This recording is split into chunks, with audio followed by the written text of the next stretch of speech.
Y solo quiero recordarles que Proverbios, en su tipo de literatura, ¿saben cuál es? ¿Recuerdan cuál es la literatura de Proverbios? ¿Su género literario?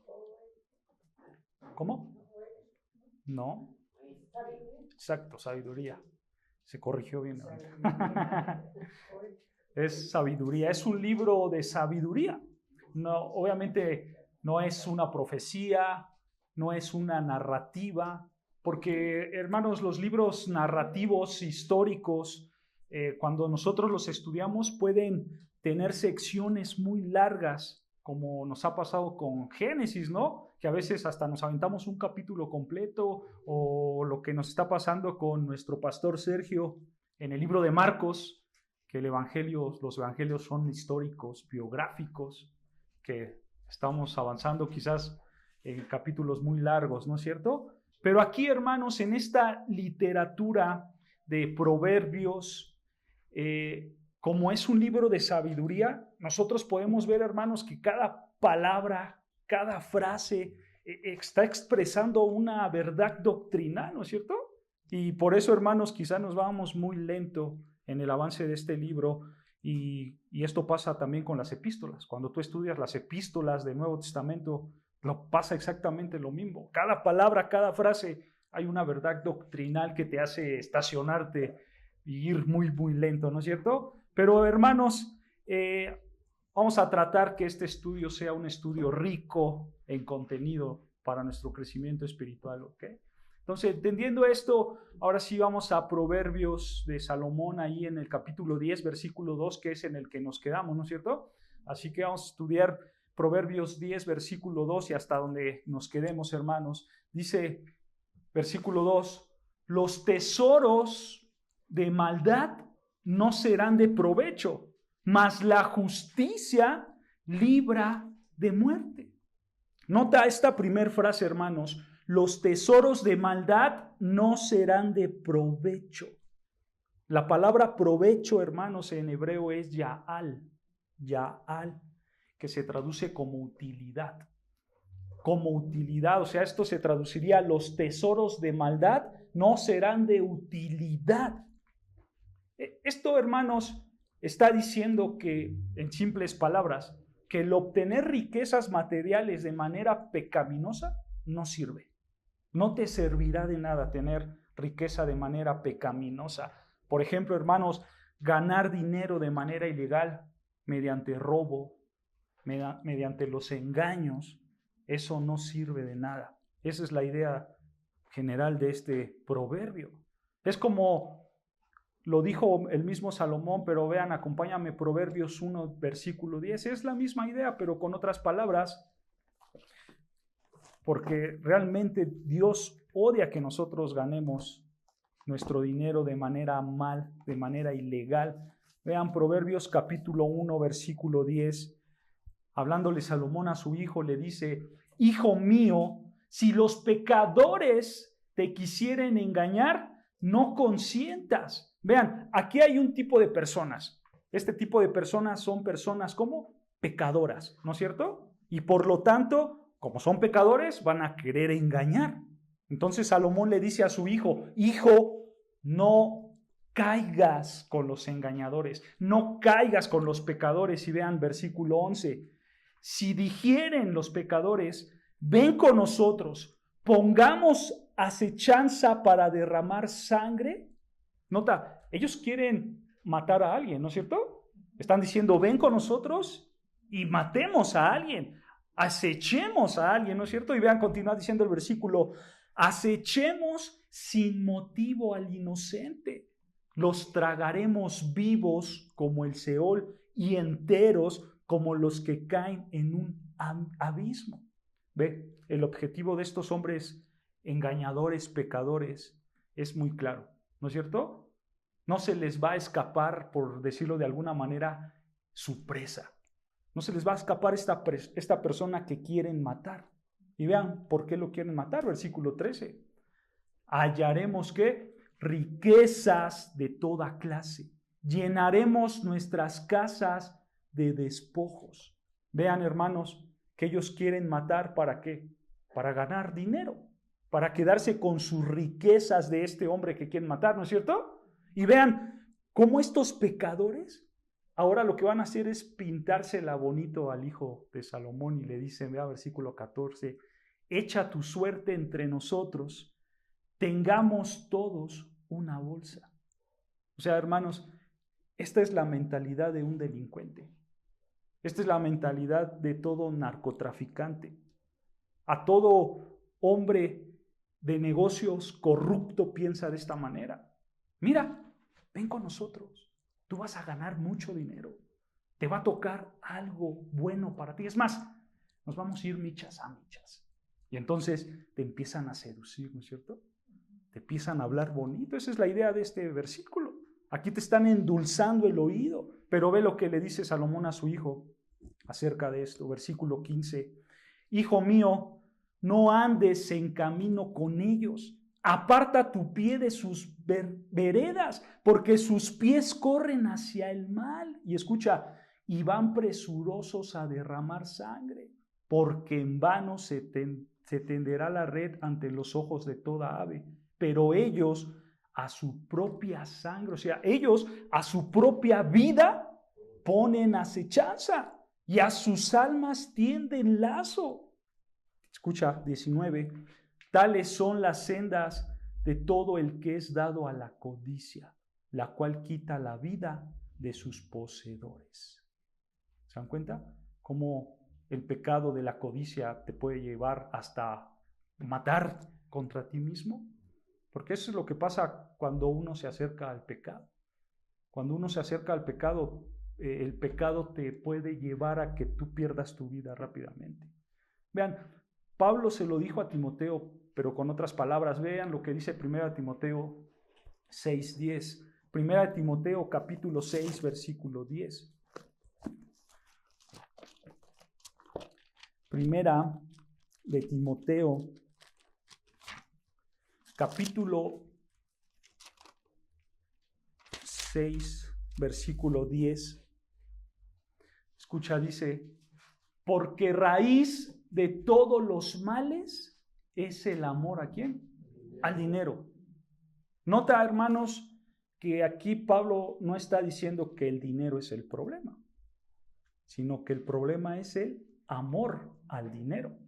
¿No es cierto? Ese es el problema real, el amor al dinero. Y entonces, hermanos, cuando regresamos a Proverbios 10, versículo 2, vean, Proverbios 10, versículo 2, que es nuestro texto base.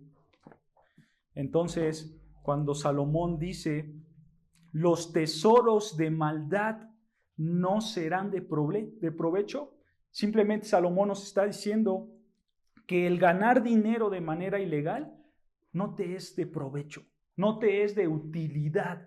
Como lo vimos, eso te puede llevar a tu misma perdición. Porque si tú es muy sencillo, hermanos. Imagínate, tú quieres ganar dinero de manera ilegal y te cachan robando. ¿Cuál es la consecuencia de eso? Que puedes ir a la cárcel, ¿no es cierto? O peor aún, hoy en día la gente es muy vengativa, ¿no es cierto? Que quizás eso mismo te puede llevar a que esa persona te busque y te quiera matar por jugarle mal, ¿no es cierto? Esta es una realidad que pasa en la vida. Pero por supuesto, hermanos, no olvidemos también el castigo de Dios. Porque Dios odia el pecado de la avaricia. Él odia el robo. Él odia las ganancias deshonestas. Entonces, el dinero ilegal no trae nada de provecho. Y vean el contraste de esto. Ahí mismo, versículo 2. Continúa versículo 2, Proverbios 10, versículo 2, continúa, dice, mas la justicia libra ¿de qué? De muerte. Ahora, aquí tenemos que preguntar algo, hermanos. ¿Qué es esto de la justicia? ¿A qué se refiere Salomón con la justicia? ¿Sabes a qué se refiere? Se refiere a la obediencia a Dios. ¿Ok? Aquí, hermanos, la palabra justicia no se está refiriendo a ser justo. O sea, no se está refiriendo a castigar al culpable y liberar al inocente. No se está refiriendo a ese tipo de justicia, sino que la palabra justicia aquí, hermanos, que podemos encontrar en este versículo, en hebreo es sedak. Sedak, que se puede traducir sedak como justicia, pero da la idea, hermanos, de esta palabra que es una persona justa, es aquella que se adhiere a una norma moral. Esa es la idea de esta palabra de justicia. No es determinar algo bueno o malo, sino es que te vas a adherir a una norma moral. En este caso, tú te vas a conformar, te vas a adherir a las normas morales ¿de quién? De Dios, ¿no es cierto? Esta es la idea, hermanos, lo que Salomón está expresando con la palabra justicia. En otras palabras, tú vas a ser obediente a Dios. Tú te vas a conformar de manera perfecta a la ley y a la naturaleza de Dios. Esa es la justicia que está aquí hablando. En el sentido, por supuesto, hermanos, de un carácter, de una conducta intachable, porque tú estás yendo y conformándote con la ley de Dios y con su naturaleza. Ahora, tienes que recordar algo, hermanos, que la palabra de Dios enseña, y es que la justicia por la fe, eso es lo que te va a librar de la muerte. Por eso dice el versículo 2, mas la justicia librará de muerte. Ahora que nosotros tenemos toda la revelación bíblica, hermanos, nosotros podemos saber que la justicia perfecta de Cristo es la única que nos puede salvar a nosotros de la muerte. Porque eso es lo que revela el Nuevo Testamento, ¿no es cierto? Vean lo que dice 2 de Corintios 5, 21. 2 de Corintios 5, 21.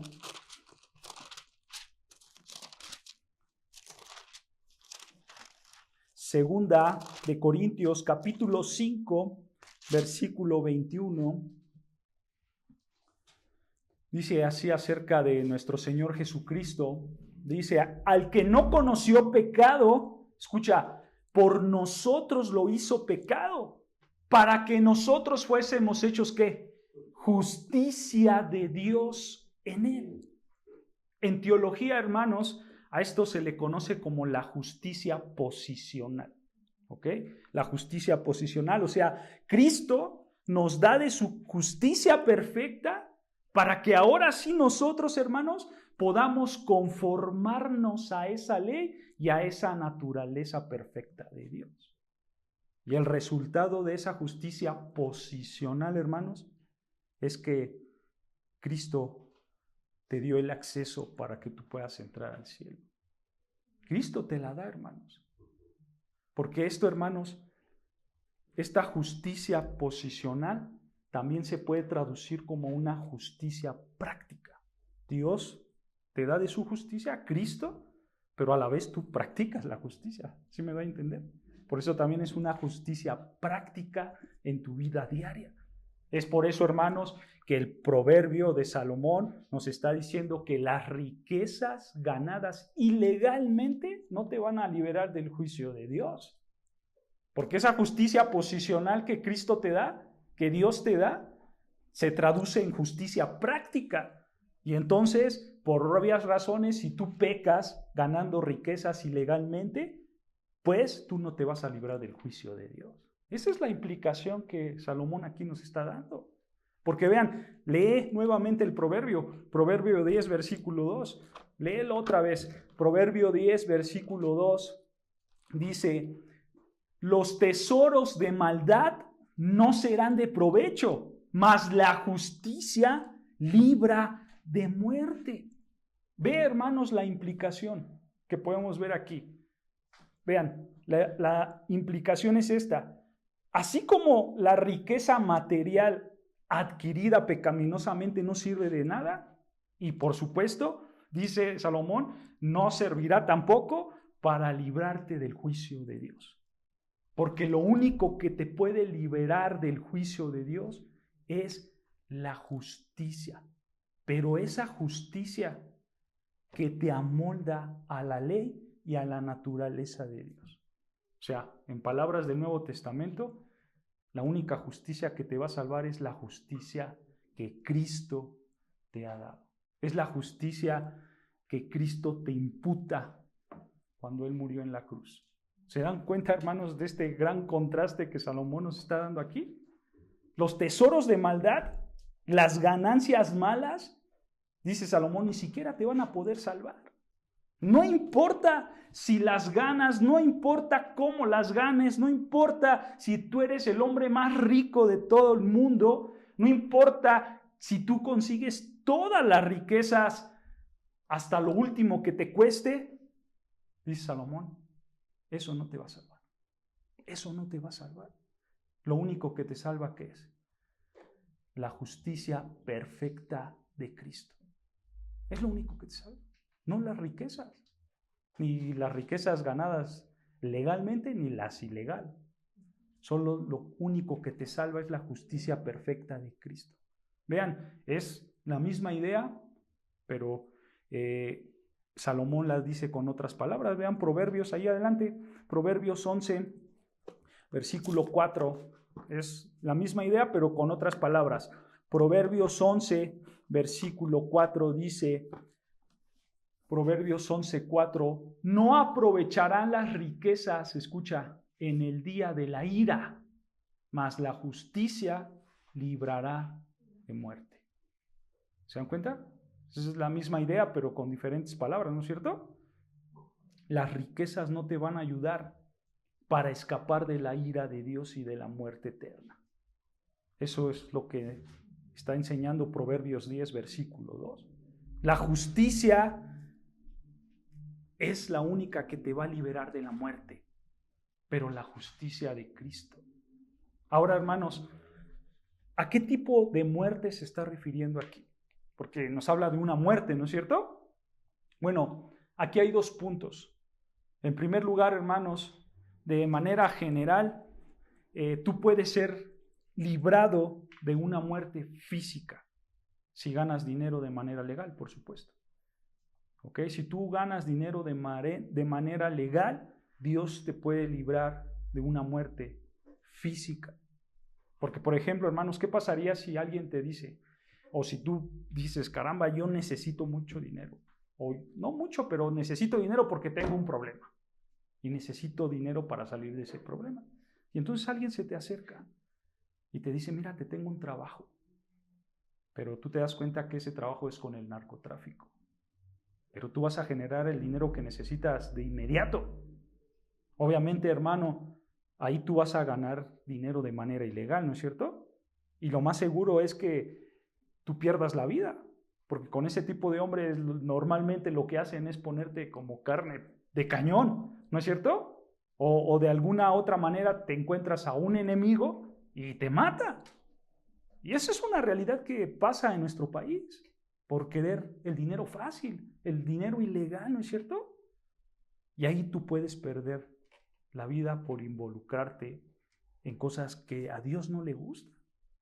Y el contraste aquí, hermanos, es que si tú ganas tus riquezas de manera legal, pues quizás no mueras tan rápido porque tú vas en el camino correcto de Dios. Tú vas donde Dios quiere que tú vayas. No te estás metiendo en cosas ilegales, en cosas chuecas. Y entonces Dios va a hacer que tu vida persevere más. Y número 2, hermanos, ¿a qué se refiere esta muerte? Pues se está refiriendo también a una muerte espiritual. Como ya lo comentamos, las riquezas, sean las que ganes de manera legal o ilegal, hermanos, no te van a dar la salvación de tu alma. Solo la justicia ¿de quién? De Cristo. Solo la justicia de Cristo en tu vida es la que te va a dar la salvación de tu alma. Entonces, hermanos, si ganas dinero de manera ilegal, perderás tu vida física y también tu alma. Porque tú vas a morir eternamente en el infierno. Si ganas dinero de manera ilegal. Seas hombre o seas mujer, no importa. Esas son las consecuencias del pecado. Y si tú ganas dinero de manera legal, lo más probable, hermanos, es que tengas más años de vida, terrenalmente hablando, y si eres creyente, pues supuesto que vas a tener una de las riquezas más grandes, la salvación eterna, la que Cristo te da. ¿No es cierto? Esto es lo que podemos ver con este proverbio, hermanos. Entonces, tú tienes que creer en Cristo. ya que lo único que nos puede salvar, hermanos, es su justicia perfecta. Es lo único. Esta es la idea de este proverbio, hermanos. Ahora, quiero que notes algo, ven, ahí en Proverbios 10, versículo 2, regresamos. Quiero que notes algo, dice Salomón, Proverbios 10, versículo 2, los tesoros de maldad no serán de provecho, mas la justicia libra de muerte. Quiero que notes el principio que Salomón menciona varias veces a lo largo de los capítulos anteriores. Y el principio es este, hermanos. Aquí Salomón nos está llevando a ver que es necesario obedecer a Dios. Es necesario obedecer a Dios. Aquí lo marca como justicia, ¿no es cierto? Pero esa justicia es la obediencia. Porque la justicia posicional que Dios te da, y como ya lo mencioné, que Cristo te da, se tiene que traducir a una justicia de obediencia, a una justicia práctica. Y esa obediencia, hermanos, tiene un mayor valor que las riquezas. Tiene un valor mayor que cualquier cosa material. Este es un principio muy grande para nuestras vidas, hermanos. Para Dios es mejor la justicia, es mejor la obediencia a Él que todas las riquezas que tú puedas ganar. Eso es lo que quiere Dios. Vean lo que dice Proverbios 3, versículo 13. Proverbios 3, versículo 13, vean lo que dice el mismo Salomón, Proverbios 3, 13.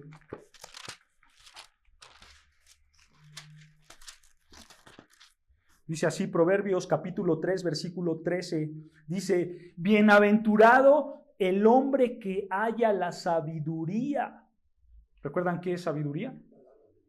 Es entender y aplicar la palabra de Dios en tu vida diaria, ¿no es cierto? Eso es la sabiduría. Entonces, aquí Salomón está diciendo, bienaventurado el hombre que entiende y que aplica la palabra de Dios y escucha, y que obtiene la inteligencia, es lo mismo que sabiduría.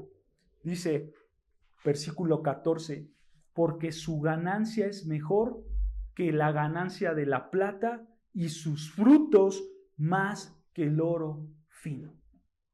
Nota, hermanos, cómo Salomón compara la sabiduría, la obediencia a Dios con la riqueza material. Y él dice, si tú tienes la sabiduría, la inteligencia, es mejor que cualquier otra cosa. Es mejor que el oro fino. Nota, hermanos, versículo 15, misma idea. Más abajo, versículo 15. Más preciosa es que las piedras preciosas, hablando de la sabiduría. Y todo lo que puedes desear no se puede comparar a ella. Nota, otra vez, ¿no es cierto? Salomón está insistiendo en que es mejor la obediencia a Dios que cualquier riqueza material. Y esta idea, hermanos, Salomón se las dice a sus hijos muchas veces, desde el capítulo 1 hasta el 9, Salomón la repite mucho. ¿Sabes por qué? ¿Sabes por qué Salomón lo repite mucho? En este contexto, hermanos, de Proverbios, en esta época, ¿quién era Salomón?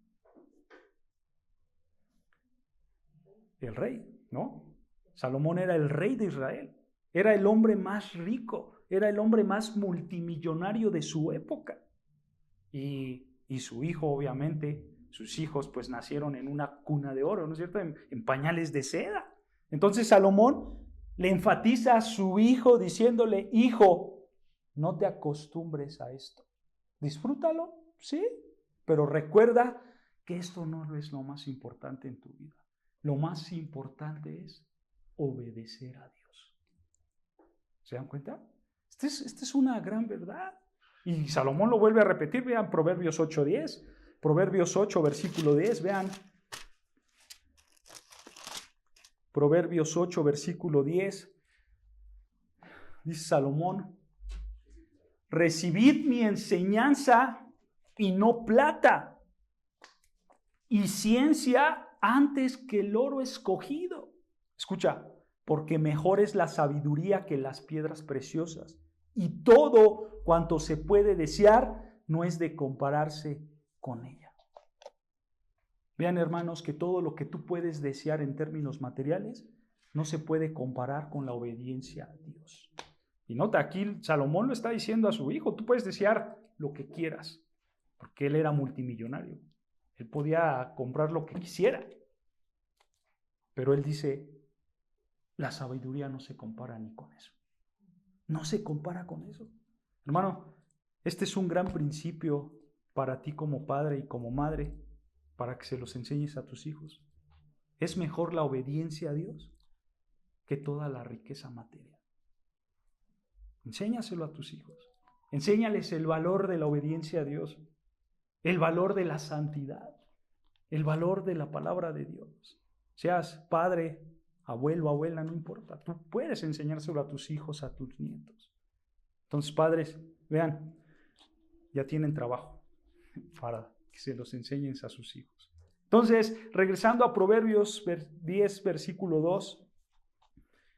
Proverbios 10, versículo 2. De manera implícita, hermano, Salomón está reiterando que es mejor obedecer a Dios que obtener cualquier tipo de riqueza material, ¿no es cierto?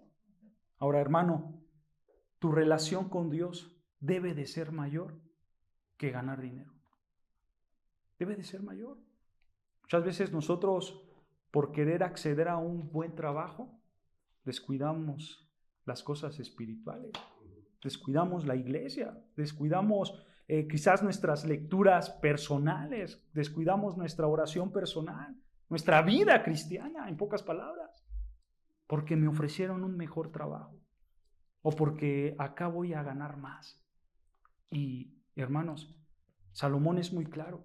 Salomón, siendo inspirado por el Espíritu Santo de Dios, nos recuerda que la obediencia a Dios es lo mejor, más que las riquezas materiales. Palabras del Señor Jesucristo, vean Mateo 16, 26, que seguro se la saben, hermanos. Mateo 16, 26 es un pasaje muy conocido por todos nosotros. Vean, Mateo 16, 26 dice, ¿por qué? ¿Qué aprovechará el hombre si ganare todo el mundo y perdiere su alma? La respuesta la sabemos, ¿no es cierto? ¿De qué va a aprovechar el hombre si gana todo el mundo y pierde su alma? ¿Respuesta? Pues de nada. No servirá de nada, hermanos, ganar dinero y perder tu alma. Obviamente, hermanos, lo vuelvo a repetir, las riquezas, las cosas materiales no son malas. Las puedes disfrutar. No está mal que tú provees para tu familia. No está mal que quieras invertir tu dinero, ahorrar tu dinero. No está mal que tú trabajes para ganar dinero de manera honrada. Eso no es malo. Pero tienes que saber que eso no te va a servir para salvar tu alma. No te va a servir. Las riquezas no te dan la salvación. Y si tú vives solo para ganar dinero, pues peor aún. Peor aún. Lo que todos debemos hacer, hermanos, es poner nuestras fuerzas, nuestros anhelos, nuestros deseos, nuestra esperanza, no en las riquezas, no en la comodidad, sino en ¿dónde? En Cristo. Porque solo la justicia perfecta de Cristo nos puede salvar. Y ahí es donde nosotros nos tenemos que enfocar, en nuestra relación con Dios, porque eso es lo más importante, más que ganar dinero. Esa es la idea de Proverbios, capítulo 10, versículo 2. ¿Se dan cuenta? Es algo que nos enseña, hermano Salomón, cosas grandes, cosas trascendentales, ¿no es cierto?, para nuestra vida espiritual. Ahora, para ir avanzando, hermanos, con otro proverbio, espero acabar este proverbio, hermanos, porque está muy bueno el proverbio que sigue, ¿no? Recuerden, siempre vamos a ver temas diferentes en los proverbios, porque esto es lo que es un proverbio, una frase corta, ¿no es cierto?, que nos da sabiduría. Pero vean, para ir avanzando, ya quedó el versículo 2, ahora vamos al versículo 3, Proverbios 10, versículo 3. En el 2 simplemente Salomón nos está diciendo es mejor obedecer a Dios que las riquezas. ¿Ok? Pero vean ahora, Proverbios 10, versículo 3, dice, Jehová no dejará padecer hambre al justo, mas la iniquidad lanzará a los impíos. Nota que dice Salomón, Jehová no dejará padecer hambre. ¿A quién? Al justo. La idea de esta frase simplemente es, hermanos, que Dios va a satisfacer el alma del justo con bendiciones, incluyendo la comida. ¿Ok? Pero tenemos que hacer una pregunta aquí. ¿Quién es ese hombre justo? ¿Quién es el hombre justo? ¿Quién es el justo aquí, hermanos? Un justo es el que ha sido declarado justo mediante la fe únicamente en Cristo. Es como el proverbio que acabamos de estudiar. La justicia de Cristo se nos es dada a nosotros para que seamos justos.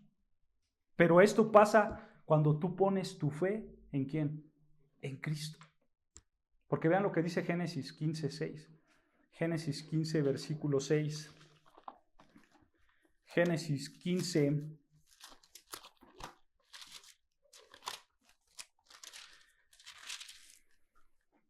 Génesis 15, versículo 6. Dice, aquí estamos hablando de Abraham. Dice el texto, y creyó a Jehová. O sea, Abraham creyó a Jehová y escucha, y le fue contado, ¿por qué? Por justicia. Nota, hermano, esta es la única manera en que tú te puedes salvar. La salvación de los hombres siempre ha sido únicamente por la fe en Dios. Y esa idea, hermanos, también aplica en el Antiguo Testamento. Y lo menciono porque algunas personas dicen, a ver, espérame tantito. Si Jesucristo no existía en el Antiguo Testamento, ¿cómo se salvaban las personas? ¿Cómo se salvaban las personas antes de Jesucristo en el Antiguo Testamento? Hermanos, la salvación nunca ha sido por las obras de la ley. Entonces, ¿cómo se salvaban? Si la salvación no era por las obras de la ley, ¿cómo se salvaban? Así como Abraham, hermanos. Así como Abraham y así como nosotros se salvaban, poniendo nuestra fe únicamente en Dios, en Cristo. Antes de la ley, en la época de la ley y después de la ley, la salvación siempre ha sido únicamente por la fe en Dios. Porque vean, hermanos, aquí lo que acabamos de leer en Génesis 15:6, con Abraham, ¿en esta época existía la ley? No existía la ley, ¿no es cierto? Pero él tenía fe en Dios y eso le contó por justicia, ¿no es cierto? Pasan los años, llegamos ¿con quién? Con Moisés. Y ahí sí Dios ya da una ley, ¿no es cierto? Y esa ley aplicó hasta de Moisés hasta el Señor Jesucristo. En toda esa época la ley estaba activa, ¿no es cierto? Estaba vigente. Pero vean aún así lo que dijo el profeta Habacuc. Acompáñame a Habacuc capítulo 2, versículo 4. Habacuc capítulo 2, versículo 4. El profeta Habacuc, capítulo 2, versículo 4.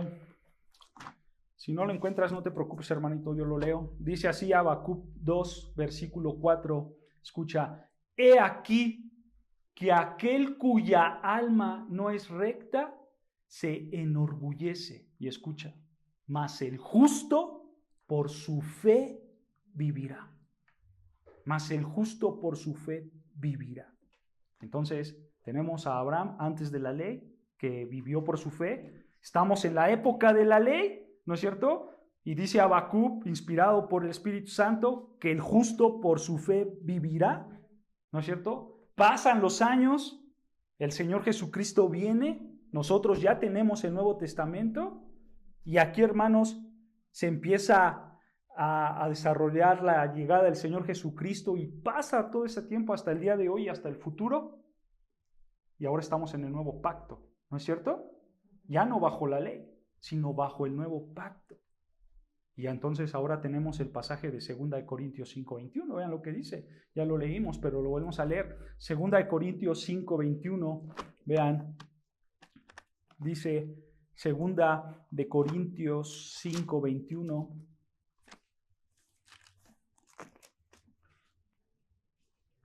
Dice 2 Corintios 5:21, al que no conoció pecado, por nosotros lo hizo pecado, para que nosotros fuésemos hechos, escucha, justicia de Dios en él. Pero a ver, espérame, nosotros somos hechos justicia de Dios en él, pero ¿cómo es que Dios nos justifica? ¿Cómo lo hace? Vean, Efesios 2:8. Efesios 2:8. Cristo se hizo pecado por nosotros para que nosotros fuésemos hechos justicia de Dios en él. Pero vean cómo Dios es que nos justifica. Efesios 2, versículo 8, dice, escucha, porque por gracia sois salvos por medio de ¿qué? De la fe. Y esto no de vosotros, pues es don. Es un regalo de Dios.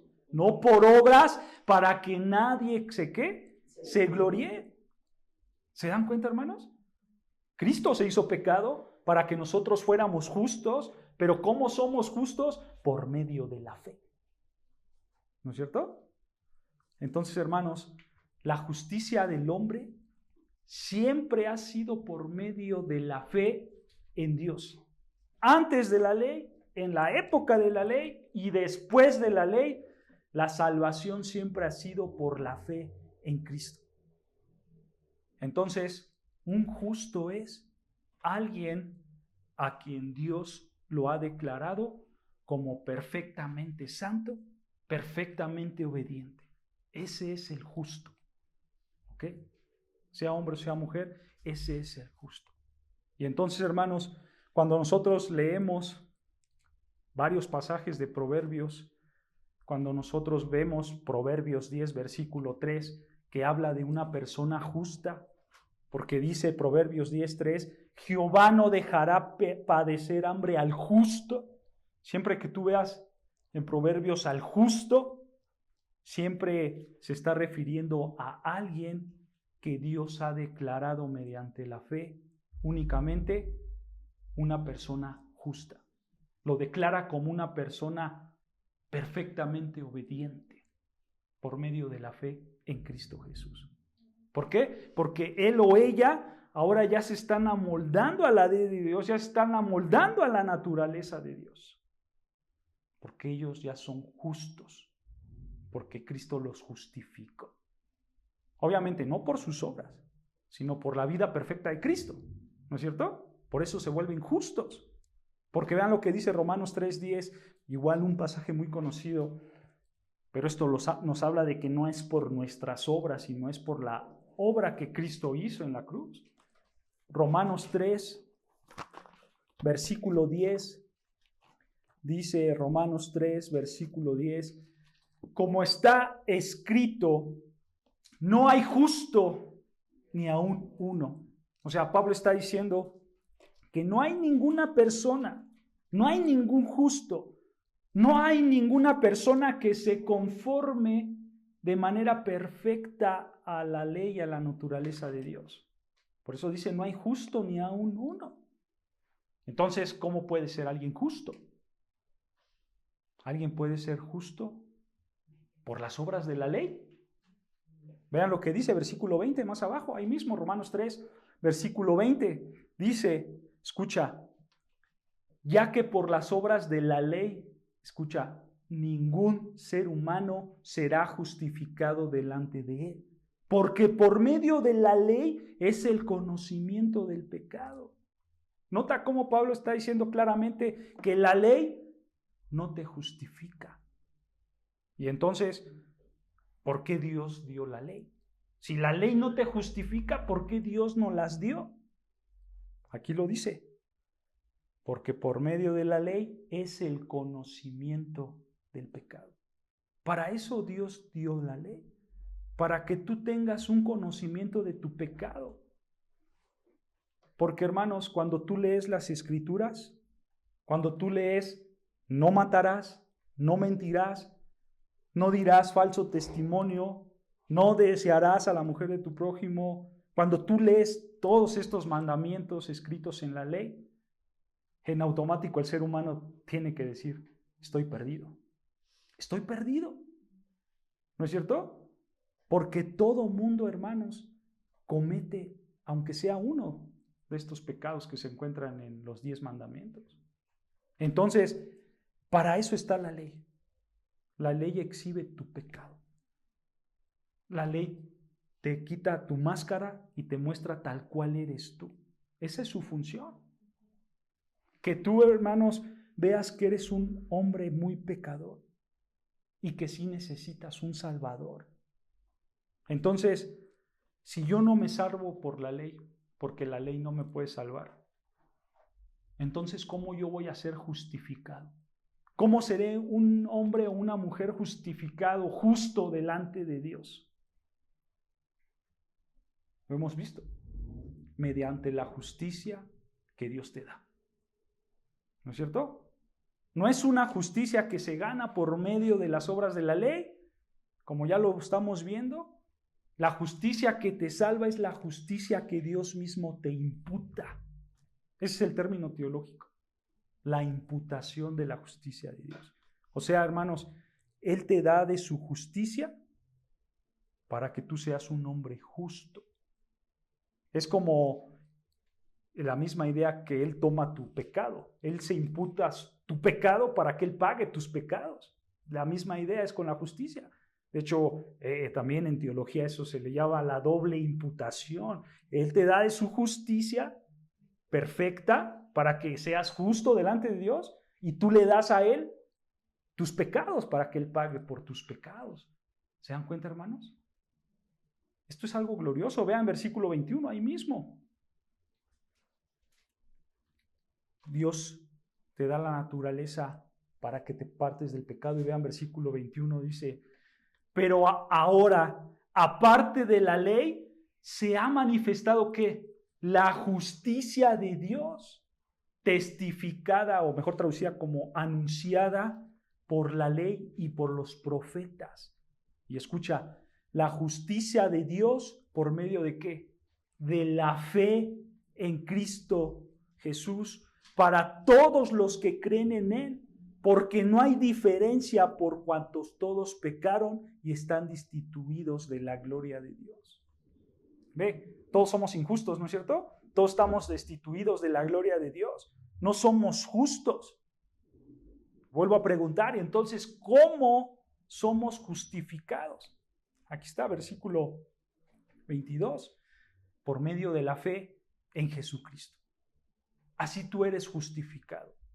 Porque cuando tú pones tu fe en Cristo, Dios te trata como si tú hubieras vivido la vida perfecta de Cristo.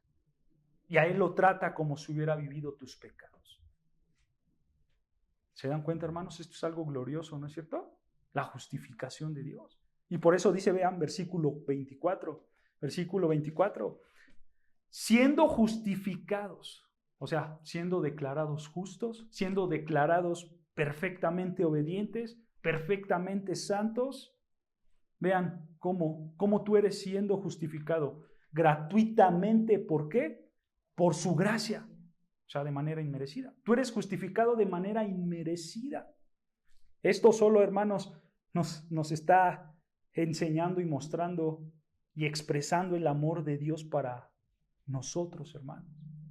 Porque Él está diciendo, tú no puedes ganarte una justicia.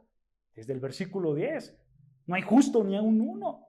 Pero esa justicia yo te la voy a dar gratis, gratuitamente, por medio de la fe en Cristo Jesús. Cristo te va a dar de su justicia. Porque, hermanos, ¿nosotros qué merecemos? Sí, merecemos algo, es la muerte. Es la muerte. Eso es lo que nosotros merecemos, hermanos. Que la paga del pecado es muerte. Eso merecemos. Pero ahora somos justificados gratuitamente por su gracia. Por eso dice aquí, hermanos, siendo justificados gratuitamente por su gracia. Escucha, mediante la redención que es en Cristo Jesús, a quien Dios puso como propiciación. O sea, hermanos, aquí Pablo nos está diciendo que Dios satisfagó su ira cuando Cristo pagó el precio de sangre por nosotros. ¿Se dan cuenta, hermanos? Por medio, dice el texto, vean, continúa diciendo, a quien Dios puso como propiciación, versículo 25, por medio de la fe en su sangre, o sea, en su vida, para manifestar su justicia, a causa de haber pasado por alto en su paciencia los pecados pasados. Esto es hermoso, ¿no es cierto? Sé, hermanos, que me estoy metiendo en muchos asuntos teológicos. Pero en resumen, Dios dice, para entrar al cielo tienes que ser justo. ¿Qué es ser justo? Bueno, tienes que obedecer de manera perfecta mi ley. Desde lo que piensas, desde lo que deseas, desde lo que haces, todo en ti, la obediencia debe de ser perfecta. Ese es el requisito. Tú debes, por eso Él dice, ser santo como yo soy santo. Ese es el estándar, ¿no es cierto? Dios mismo, ser santo porque yo soy santo. Tú debes de ser igual a yo, apartado del pecado. Y entonces la pregunta surge, ¿acaso hay un ser humano que haga esto? ¿Acaso hay un ser humano que sea perfecto, que sea santo igual que Dios? No, Romanos 3:10, no hay justo ni aún uno, ¿no es cierto? No hay, hermanos. No hay ser humano que se pueda amoldar a la ley perfecta de Dios ni a la naturaleza perfecta de Dios. Y entonces, ¿cómo yo soy justificado? ¿Cómo yo soy justo? Versículo 22. La justicia de Dios entra en ti mediante la fe en Jesucristo. Dios tiene que darte esa justicia. Tú no la puedes ganar. Dios lo sabe y por eso Él te la da. Él te la imputa, Él te la atribuye y te da de su justicia perfecta. ¿Cómo hace eso Dios? A través de Cristo. ¿Y por qué a través de Cristo? Lo leímos en 2 Corintios 5:21. Porque Él no conoció pecado. Porque Él sí es perfecto. Porque Él sí se amoldó a la ley y a la naturaleza de Dios. ¿No es cierto? Él fue el justo, el perfecto, el que nunca pecó, el que no conoció pecado. Porque por nosotros se hizo pecado. No fue que Cristo pecó. Lo que pasó es que Él en la cruz, hermanos, Dios lo trató como si Él hubiera pecado. Dios lo trató como si Cristo fuera el más grande pecador, pero Él no pecó. ¿Con qué propósito? Para que nosotros, los pecadores, fuésemos hecho justicia de Dios en Él. Este es el propósito, ¿se dan cuenta? Para eso Cristo se hizo pecado. En otras palabras, hermanos, en esas 3 últimas horas, cuando Cristo estuvo clavado en la cruz, de manera sobrenatural, narran las Escrituras que el cielo se oscureció. Eso, hermanos, estaba representado, que cuando el cielo se oscureció es porque la ira de Dios iba a caer sobre Jesucristo. La ira de Dios iba a caer. Y el Señor Jesús pronuncia unas palabras muy famosas. Dios mío, ¿por qué me has desamparado o abandonado? ¿No es cierto? Solamente quiero que pienses en esto, hermanos. El Señor Jesucristo siempre dijo en los evangelios, yo y el Padre uno somos. ¿No es cierto? Siempre lo dijo. Ellos, hermanos, desde la eternidad, siempre estaban unidos. Obviamente junto al Espíritu Santo. Estaban unidos perfectamente porque ellos en esencia eran uno. Y digo eran, hermanos, porque en ese momento cuando Jesucristo estaba siendo crucificado, el Padre de alguna manera le dio la espalda al Hijo. Y el único momento en toda la historia de la redención, hermanos, el único momento en toda la eternidad, el Padre y el Hijo se separan en términos de relación. No sabemos cómo pasó esto, hermanos, pero ellos se separan. Ellos ya no comparten porque el Hijo ya se había hecho, ¿qué? Pecado. ¿No es cierto? El Hijo ya era pecador. El Hijo cargaba con los pecados de a todos aquellos que habían creído en Él. Y el Padre, como es un ser santo, el Espíritu, como es un ser santo, apartados del pecado, Él descarga su ira sobre el Hijo. Y en ese momento, no sabemos cómo pasó, hermanos, pero el Hijo y el Padre y el Espíritu Santo, que eran uno en esencia, ahora se separan. Y por eso Cristo dice, Dios mío, ¿por qué me has abandonado? ¿Por qué me has desamparado? Esto es algo glorioso, hermanos, porque Cristo pagó en la cruz, hermanos, con un pago sumamente grande. Separarse del Padre. Un pago sumamente grande. Pero Él lo hizo por todos los pecadores que creen en Él.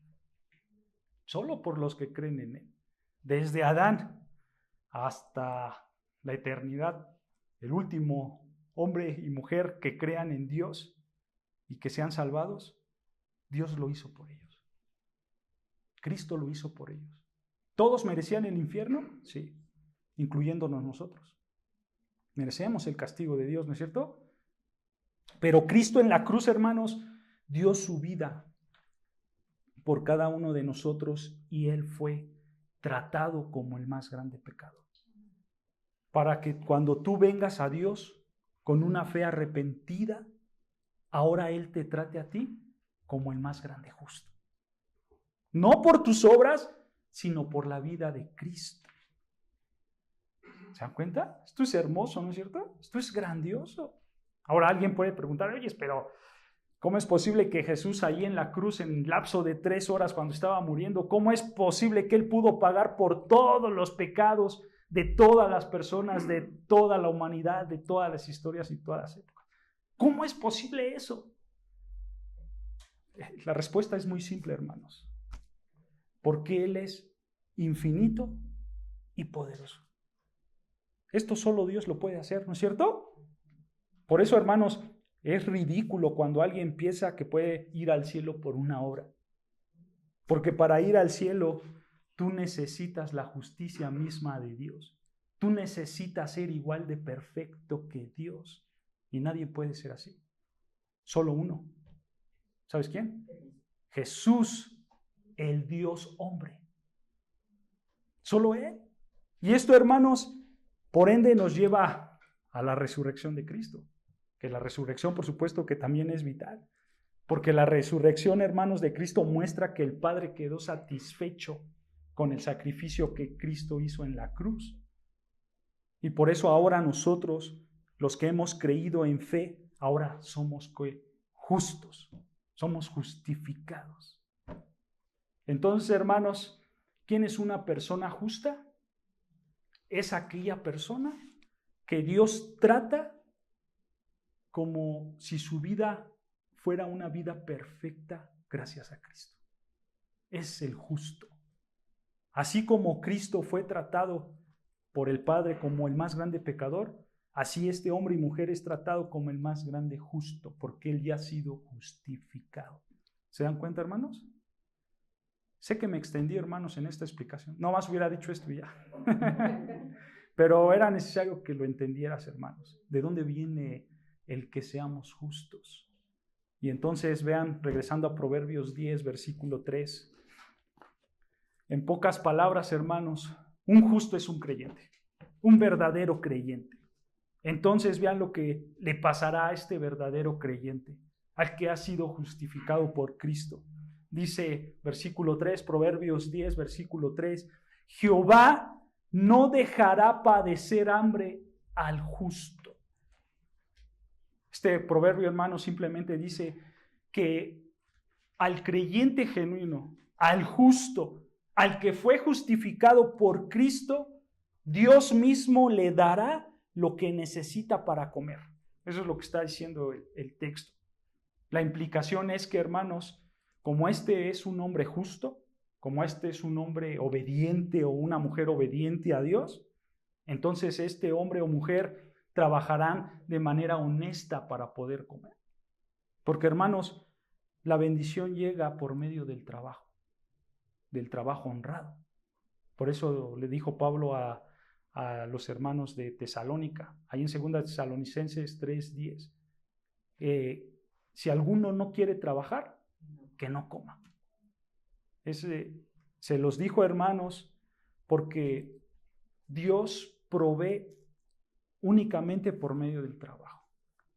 Entonces, si tú eres un creyente genuino, Dios te va a dar de comer. Si tú eres joven y tienes fuerzas, Él te dará de comer por medio de tu trabajo. Si eres pequeño, Él te dará de comer por medio de la provisión de tus padres, porque ellos trabajaron. Y si tú eres una persona de la tercera edad, Dios te dará de comer por medio de la provisión de tus hijos que trabajan, o de alguna ayuda del gobierno, o quizás porque tu cónyuge te dejó una pensión gracias a su trabajo. Así Dios te provee, por medio del esfuerzo del trabajo. Y ahora, hermanos, yo quiero explicar esta idea un poco más, pero por cuestiones de tiempo, pues ya se me acabó. Así que lo vamos a dejar para la próxima clase. ¿Cómo es que Dios te provee por medio de tu trabajo? ¿Ok, hermanos? Así que lo vamos a dejar hasta aquí.